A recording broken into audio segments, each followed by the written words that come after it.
কাৰণে প্ৰথমবাৰ ইয়াতে কাউণ্টিং হ'ব। চ' আপোনালোকে দেখিছে যে আমি যি জেগা আছে এই ভিতৰতে 5টা কাউণ্টিং হল কৰিছোঁ 5টা LAC-ৰ কাৰণে। প্ৰত্যেকটা কাউণ্টিং হলত 14খন টেবল হ'ব। 14খন টেবল মানে এটা এইবাৰত মানে 14টা পলিং ষ্টেচনৰ মেচিনটো প্ৰত্যেক সমষ্টিৰ কাউণ্ট হ'ব। আৰু আমাৰ আটাইতকৈ বেছি পলিং ষ্টেচন থকা সমষ্টি হয় গৌৰীপুৰ, তাতে 28টামান ৰাউণ্ড যাব, নৰ্মেল ৰাউণ্ডছটো। আৰু তাতে আপোনালোকে জানে যে 5টা VVPAT লটাৰী কৰি মেণ্ডেটৰী কাউণ্টটো কৰিব লাগিব, তেনেহ'লে 5টা ৰাউণ্ড সেইটো VVPATৰ ওপৰত হ'ব। আৰু তাতে যদি কিবা কাৰণত কিছু ৰাউণ্ডত কিছু CU পৰা ৰিজাল্টটো নোলোৱা হৈ যায় বিকজ অফ চাম ৰিজনছ বা মক পোল ক্লিয়াৰ নকৰাকৈ চিনি আমি যদি পাওঁ, সেইটো এডিশ্যনেল ৰাউণ্ড হ'ব। চ' অন এন এভাৰেজ 30টাতকৈ বেছি ৰাউণ্ড হ'ব প্ৰত্যেক মানে সমষ্টিৰ কাৰণে। আৰু আমি এণ্টিচিপেট কৰিছোঁ যে কাউণ্টিংটো কালি অলপ দেৰিলৈকে চলিব বুলি। আৰু প্ৰত্যেক LAC-ৰ কাৰণে কাউণ্টিং হলৰ কাষতে পোষ্টেল বেলেট কাউণ্টিঙৰো মানে হল হ'ব। আৰু প্ৰত্যেক LAC-ৰ কাৰণে 3টা টেবলত পোষ্টেল বেলেটটো কাউণ্টিং হ'ব। আৰু আমাৰ এতিয়া দেখিছোঁ আমি এৰেঞ্জমেণ্টখিনি প্ৰায় হৈ গৈছে, কালাৰ কোডেড ৰুট, তাতে গোটেই ৰুটত CCTV কভাৰেজ এইবিলাক চব হৈ গৈছে। চ' উই আৰ ৰেডি। স্যাৰ, যোৱাকালি নিশা এটা অনাকাংক্ষিত ঘটনা সংঘটিত হৈছিল। এগৰাকী যুৱকে আই কাৰ্ড নোহোৱাকৈ বা পৰিচয় পত্ৰ নোহোৱাকৈ প্ৰৱেশ কৰিছিল। এয়া আচলতে কাৰ ভুলৰ কাৰণে হ'ল? মানে অনথৰাইজ মানুহ এই চেণ্টাৰবিলাকত যাব নাপায়। চ' এই মানুহবিলাক অনথৰাইজ নহয়, এইটো আগৰ পৰা মানে কাম কৰি থকা মানুহ, ID কাৰ্ড লৈ অহা নাছিলে। চ' সেইটো পিছত আনিলে, আমি সেইটো এতিয়া কৈ দিছোঁ যে যিহেতু কাউণ্টিং এইটো একদম লাষ্ট পৰ্যায়ত আহিছোঁ, আমি অথৰাইজটো যদি হয় ID কাৰ্ড নহ'লে মানে সোমাব নিদিব বুলি কৈছোঁ। চ' এইটো পিছত সকলোৱে বুজি পাইছে কথাটো।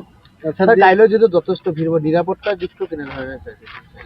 চ' কাইলৈ যিটো ভিৰ ভাড়ৰ ক্ষেত্ৰত আমি এটা প্ৰহিবিটৰী অৰ্ডাৰো ওলাইছোঁ বাকী ডিষ্ট্ৰিক্টৰ দৰে। আমি মানে প্ৰচেছন বা এই কংগ্ৰিগেশ্যনবিলাক অলপ মানে প্ৰহিবিশ্যনটো দিছোঁ। আমি মানে ভাবিছোঁ যে এটা ধুনীয়া পৰিৱেশত আমি এতিয়ালৈকে আহিব পাৰিছোঁ। পোলটো কোনো উইদাউট এনি ইনচিডেণ্ট আমাৰ হৈছে। কাউণ্টিঙৰ পাছত বা কাউণ্টিঙৰ সময়তো যাতে এই পৰিৱেশটো আমি বনাই ৰাখিব পাৰোঁ, সেই ক্ষেত্ৰত পুলিচ প্ৰশাসনৰ ফালেদিও মানে যথেষ্ট প্ৰিপাৰেশ্যন আছে, মেজিষ্ট্ৰেট ডিটেইলছ আছে জেগা জেগা।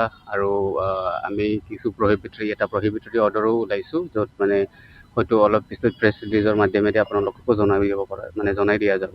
চ' কি কৰিব লাগে, পতাকা ফুটিব নালাগে, এইবোৰ মানে আৰু লাউড স্পীকাৰ এইফালে লগাব নালাগে, এইবিলাক আমি মানে কৰিছোঁ। স্যাৰ, প্ৰতি বছৰে দেখা যায় যেতিয়া নিৰ্বাচনৰ ফলাফল ঘোষণা হয়, জয়ী হোৱাত ৰাখিয়ে বা তেওঁৰ সমৰ্থকে বিভিন্ন ধৰণে আনন্দ উল্লাস কৰি ৰেলী কৰি চিঞৰ বাখৰ কৰা দেখা যায়। এইবাৰ কেনেকুৱা ধৰণৰ ব্যৱস্থা কৰিছে? নহয়, এই জিকাৰ পাছত উৎসাহ কৰাটো মানে সেইটো কোনো বাধা নহয়, বাট আমি মানে কিছু তাতে ৰেষ্ট্ৰিকশ্যন লগাম, যিহেতু সেইটো লৈ ল এণ্ড অৰ্ডাৰ চিটুৱেশ্যনটো যাতে ক্ৰিয়েট নহয়, সেই ৰোধ কৰাৰ কাৰণে নেচেচাৰী প্ৰহিবিটৰী অৰ্ডাৰ্ছ আমি ওলাইছোঁ। আৰু প্ৰতিটো সমষ্টিতে 30টা ৰাউণ্ডত ভোট গণনা হ'ব? নহয়, মানে 14 যদি ভাগ কৰে, 384 আছে গৌৰীপুৰত, 14 ভাগ কৰিলে তাতে মানে 28টা ৰাউণ্ড হ'ব। প্লাছ 5টাটো প্ৰত্যেক সমষ্টিতে এক্সট্ৰা ৰাউণ্ড হ'বই VVPATৰ ক্ষেত্ৰত। আৰু কিছু সমষ্টিত এইটো আমি দেখোঁ যে প্ৰায় কেতিয়াবা হয় যে মক পোলৰ মানে ৰিজাল্টটো CU পৰা ক্লিয়াৰ নকৰাকৈ থাকে, এইবিলাকক মানে এডিশ্যনেল ৰাউণ্ডত আকৌ কাউণ্ট হ'ব। চ' অন এন এভাৰেজ আমি যিটো অভিজ্ঞতাটো দেখোঁ, এটা বা দুটা তেনেকুৱা মেচিনটো প্ৰায় সমষ্টিৰ পৰা এটা এটা ওলাই যায়।